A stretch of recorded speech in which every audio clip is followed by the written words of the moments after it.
विशाखापट्टनम में समुद्र का ये वही इलाका है जहां पाकिस्तान की पनडुब्बी पीएनएस गाजी की कब्र है। नीले समंदर की लहरों पर यह नजारा भारत की बढ़ती समुद्री ताकत का है। भारत तीसरी बार इंटरनेशनल फ्लीट रिव्यू का आयोजन कर रहा है। 70 से ज्यादा अलग अलग नौसैनिक प्लेटफॉर्म्स एक साथ मिलकर यह संदेश दे रहे हैं कि भारत समुद्र में अपनी वैश्विक भूमिका निभाने के लिए तैयार है। राष्ट्रपति द्रौपदी मुर्मू ने स्वदेशी युद्धपोत आईएनएस सुमेधा पर सवार होकर इंटरनेशनल फ्लीट रिव्यू की समीक्षा की। दरअसल विशाखापट्टनम एक बहुत बड़ी वैश्विक आयोजन की मेजबानी कर रहा है। आप देख सकते हैं कि यहाँ राष्ट्रपति द्रौपदी मुर्मू जहाजों की विराट कतार का निरीक्षण कर रही है। ये भारत की समुद्री शक्ति का प्रतीक है और साथ ही वैश्विक कूटनीति का भी। इस आयोजन के माध्यम से इन जहाजों की कतारों, पनडुब्बियों के माध्यम से भारत ये संदेश देने की कोशिश कर रहा है कि विश्व में उसका कद कितना बढ़ चुका है, साथ ही वो अपनी आत्मनिर्भर रक्षा क्षमताओं का प्रदर्शन भी कर रहा है।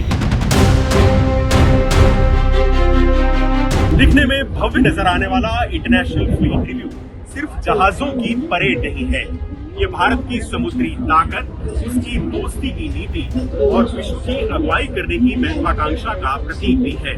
इस फ्लीट रिव्यू में कुल 85 युद्धपोत शामिल हुए, जिनमें 19 युद्धपोत विदेशी थे। भारतीय नौसेना के कुल 60 युद्धपोत शामिल थे। कोस्ट गार्ड के 4 और शिपिंग कॉरपोरेशन ऑफ इंडिया और national institute of ocean technology का भी एक पोत शामिल था। 3 पनडुब्बियां, 1 फ्रांसीसी अटलांटिक समुद्री गश्ती विमान और 60 से ज्यादा दूसरे विमानों ने भी यहां अपनी ताकत दिखाई। सबसे खास रहा देश का स्वदेशी विमानवाहक युद्धपोत आईएनएस विक्रांत, जो पहली बार फ्लीट रिव्यू में शामिल हुआ। विक्रांत अकेला नहीं था, बल्कि वह अपने पूरे लाव लश्कर यानी करियर बैटल ग्रुप के साथ था। अरब सागर में नौसेना की इसी तैयारी के कारण ऑपरेशन सिंदूर के दौरान पाकिस्तानी नौसेना कराची बंदरगाह से बाहर नहीं निकल सकी। राष्ट्रपति ने नौसेना की एयर आर्म का निरीक्षण भी किया, जिसमें हेलीकॉप्टर और फिक्स्ड विंग विमानों का फ्लाईपास शामिल था। इसके बाद युद्धपोतों और पनडुब्बियों का एक कॉलम राष्ट्रपति के यॉट के सामने से गुजरा। पीएटाई टोही विमान और डॉर्नियर 228 ने भी आसमान में शानदार उड़ान भरी। फ्लाईपास्ट में कामो, रुद्र और चेतक हेलीकॉप्टर भी शामिल हुए। चेतक हेलीकॉप्टरों ने भारतीय तिरंगे और नौसेना का ध्वज लेकर उड़ान भरी। इंटरनेशनल फ्लीट रिव्यू में पाकिस्तान और चीन शामिल नहीं हैं। हालांकि विशाखापट्टनम का यह इलाका यूं भी पाकिस्तान के जख्म गहरे करने के लिए काफी है, क्योंकि यही वह जगह है जहां भारत ने पाकिस्तानी पनडुब्बी पीएनएस गाजी को मौत की नींद सुला दिया था। निस्तार रिटायर हो गया, लेकिन भारतीय नौसेना ने इसी नाम से अपने स्वदेशी डाइविंग सपोर्ट वेसल को विशाखापट्टनम में ही नौसेना में शामिल किया है। नया जहाज उसी पुराने निस्तार की गौरवशाली विरासत आगे बढ़ा रहा है।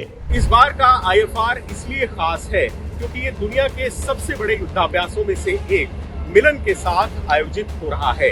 इन सभी आयोजनों के जरिए भारत दुनिया में खुद को एक नौसैनिक सुरक्षा प्रदाता के तौर पर पेश कर रहा है और विकासशील देशों की आवाज बन रहा है। यह सिर्फ एक परेड नहीं, बल्कि समंदर में भारत की बढ़ती धमक और दोस्ती का पैगाम है। राष्ट्रपति को 150 सदस्यीय दल द्वारा औपचारिक गार्ड ऑफ ऑनर और 21 तोपों की सलामी दी गई। इसके बाद उन्होंने युद्धपोतों के बेड़े का अवलोकन किया। अगर आप ये वीडियो YouTube पर देख रहे हैं तो हमारे चैनल को सब्सक्राइब कर बेल आइकन दबाएं और Facebook पर देख रहे हैं तो हमारे पेज को लाइक करें।